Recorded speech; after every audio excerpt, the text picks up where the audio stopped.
नमस्कार, मैं हूँ रंजना। कहते हैं ना, जब आत्मविश्वास होता है तो हर कठिन से कठिन कार्य भी आसानी से कर जाते हैं। मनोबल एक ऐसी ही कहानी है जिसमें जब एक हाथी का आत्मविश्वास ख़त्म होने लगता है तो उसे जब आत्मविश्वास दिलाया जाता है तो वह कठिन से कठिन कार्य भी आसानी से कर जाता है। तो शुरू करते हैं कहानी। एक राजा के पास एक हाथी था। उस हाथी पर चढ़कर राजा ने कई युद्ध जीते थे। छोटेपन से ही वह हाथी राजा के पास था और हाथी युद्ध कला में प्रवीण हो चुका था।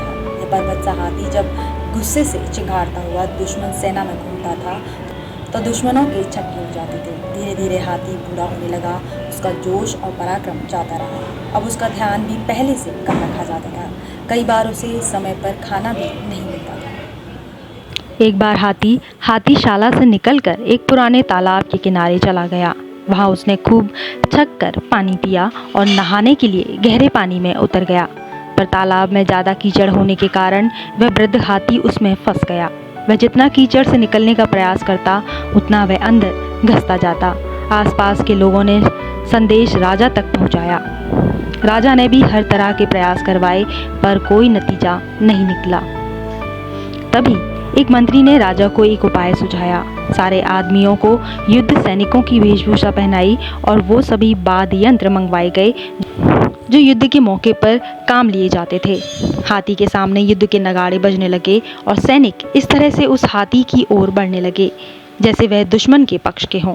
यह दृश्य देखकर उस हाथी में गजब का जोश आ गया। उसने जोर से चिघाड़ लगाई और दुश्मन पर हमला करने के लिए अपनी पूरी ताकत का इस्तेमाल करते हुए कीचड़ को रौंदते हुए तालाब के किनारे पहुंच गया।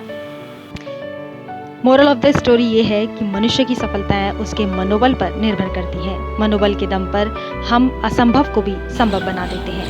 तो ये थी छोटी सी कहानी, मनोबल। ऐसी ही कहानियाँ हमारी ज़िंदगी के लिए प्रेरणा बन जाती हैं।